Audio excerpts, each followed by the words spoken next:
Hi, this is Ranjeet, manager, learning and development co-author of the book Winning It Together। आज इस topic पे बात करूंगा, बड़ा जबरदस्त टॉपिक है इसलिए बिकॉज आज के बाद मैंने अपने आप के साथ प्रॉमिस किया है कि मेरी psychology human resource will be the first priority in the video making. Because 2021 में मैंने विवेक बिंद्रा से सीखा, फोकस एक होना चाहिए, गोल एक होना चाहिए, प्लानिंग आपकी मुख्तलिफ हो सकती है। Thank you very much Vivek Bindra for teaching me this amazing thing in the world. And Amit Wadhwa और गीगल की जो कंप्लीट टीम है जिसमें प्रतिभा है, रूबी पारिक है, इनको मैं शुक्रिया अदा करना चाहूंगा क्योंकि मैंने इनका गीगल ऐप जो है डाउनलोड किया और आप भी उनको डाउनलोड कर सकते हैं। मैं उनकी कोई प्रमोशन नहीं कर रहा, उनकी प्रीमियम सब्सक्रिप्शंस आप लेंगे तो आप ढेरों किताबें जब आप घर पे हो, खाना खा रहे हो, सोने से पहले और बाइक पे जाते हुए, गाड़ी में बैठे हुए इनको सुन सकते हैं। मैं यकीन के साथ कह सकता हूं कि आपकी नॉलेज में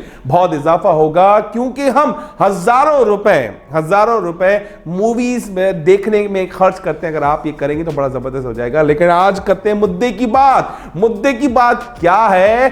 6 ethical practices as per APA code.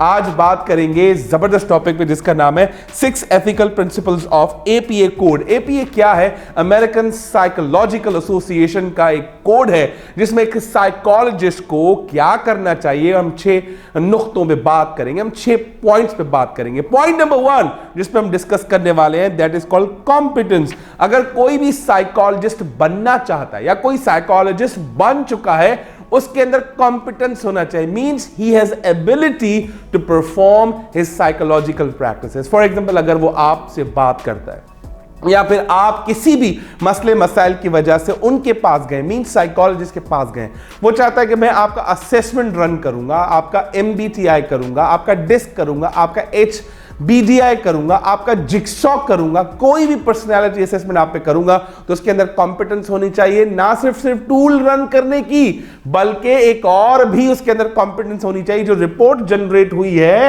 Report में जो एलिमेंट्स आए हैं, रिपोर्ट के अंदर जो न्यूमेरिकल डेटा आया है, उसके अंदर जो थ्योरेटिकल डेटा है, उसका इंटरप्रिटेशन कैसे, on the basis of interpretation वो आपको गाइड कर सके कि इसका मकसद क्या है, इसका मतलब क्या है।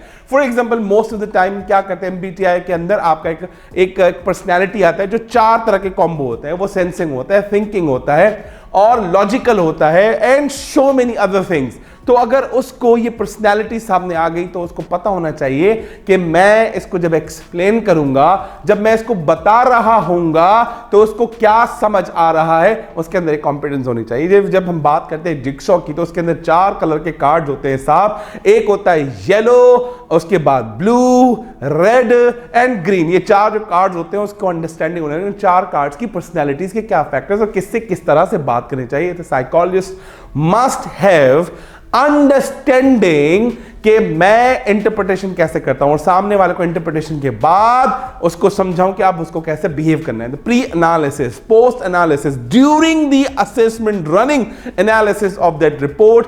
तो अगर ये सब कुछ है तो समझ लीजिए कि साइकोलॉजिस्ट के पास क्या है? कॉम्पिटेंस है, नॉलेज है, स्किल है, एबिलिटी है। जब ये सब चीजें होती है तो दूसरा पॉइंट जनरेट होता है। The second point for 6 ethical practices of psychologist, वो क्या है? The second point is integrity. Integrity बड़ी कमाल की चीज है। साइकोलॉजिस्ट को पता चल जाता है जो उसका पेशेंट आया है या उसका जो कोची आया है जिसमें वो कोचिंग कर रहा था, उसकी बहुत सारी स्ट्रेंथ है, बहुत सारी वीकनेसेस हैं, बहुत सारे ऐसे पर्सनैलिटी डिसऑर्डर्स हैं कि अगर वो आपको पता लग गए और मार्केट में आपने उसको बताना शुरू कर दिया किसी और को, तो उसकी जिंदगी में एक बड़ा दाग लग जाएगा। तो आप पे वो यकीन करता है, आप पे वो भरोसा करता है। साइकोलॉजिस्ट को इंटीग्रिटी मेंटेन करनी चाहिए, लेकिन बिजनेस के अंदर इंटीग्रिटी क्या होता है कि आप फ्रॉड एंड फोर्जरी ना करें। साइकोलॉजिस्ट के पास होता है कि उसका इंफॉर्मेशन लीक ना करे। अगर आपने उसका इंफॉर्मेशन लीक कर दिया, इसका मतलब you have tried to destroy someone's life, means you have already destroyed someone's life. So the integrity क्या है? उसकी कोई भी weakness इसको किसी को नहीं बताना, because लोग बड़े insecure होते हैं। लोग बड़े ही पॉजिटिव किस्म के नेचर के होते हैं। वो चाहते हैं कि मेरा राज राज रहे, मेरा राज किसी को भी ना पता चले। और अगर आप ये समझते हैं, दुनिया में कोई इंसान समझता है कि मैं बहुत अच्छा आदमी, लोग मुझसे मिलना चाहते हैं, लोग मुझसे बात करना चाहते हैं, तो यकीन मान लीजिए खुदा ने आपकी बुराइयों पे पर्दा डाला है और अच्छाइयों पे लोगों को बताया कि ये कितना जबरदस्त आदमी है। तो don't be arrogant, don't be arrogant. If God can do this, you should practice this. So the point number 2, मैं उम्मीद करता हूं कि आप कभी भी किसी भी कोची की, आपके पास जो पेशेंट आता है, उसकी कोई खबर, कोई इंफॉर्मेशन, उसकी कोई छुपी हुई बात किसी को एक्सप्लेन नहीं करेंगे, किसी को नहीं बताएंगे। The point number 3 that is most powerful and amazing, professional and scientific responsibility. Psychologist maintain high standard of professional behaviour. अगर आपका वो जानने वाला है, आपका दोस्त है, तो आपको प्रोफेशनल बिहेवियर कैसे मेंटेन करना है?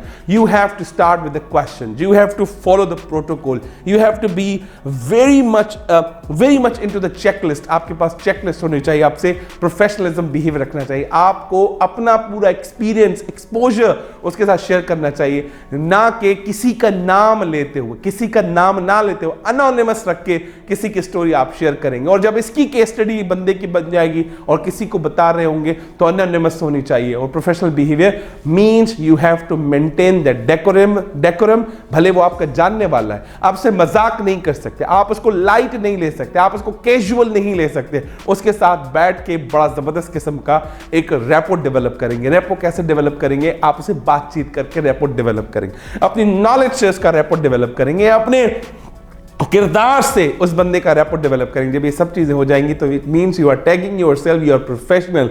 If you learn these techniques and tactics, you can be amazing professional psychologist. तो पॉइंट नंबर 4 पे बात करेंगे, वो बहुत ही पावरफुल है। That is called what? Respect for people's rights and dignity. आपको लोगों की प्राइवेसी रखनी है, लोगों की रिस्पेक्ट करनी है, लोगों को बताना है कि मैं आपका राजदार हूं, आपका राज यहां से कहीं नहीं जाएगा। सांस चली गई उसके बाद भी आपका राज नहीं जाएगा। आपका राज मेरे साथ मेरे कब्र में होगा, आपका राज मेरे साथ इस चिता में होगा। आपकी कोई भी बात, आपकी कोई भी वीकनेस, आपकी कोई भी फ्लॉ वाली बात आपके घर वालों को भी पता नहीं होगी। इतना कॉन्फिडेंस जनरेट करना, it means you're respecting your profession, it means you're respecting that patient, you are respecting that coachee. If you develop that privacy, confidentiality amongst the patients and coaches, trust me, to be very honest, people will come to you and your business will be outclassed, because you are the person who is maintaining that respect, who is maintaining the privacy of the people as well. The 5th most amazing point is concerns for others' welfare.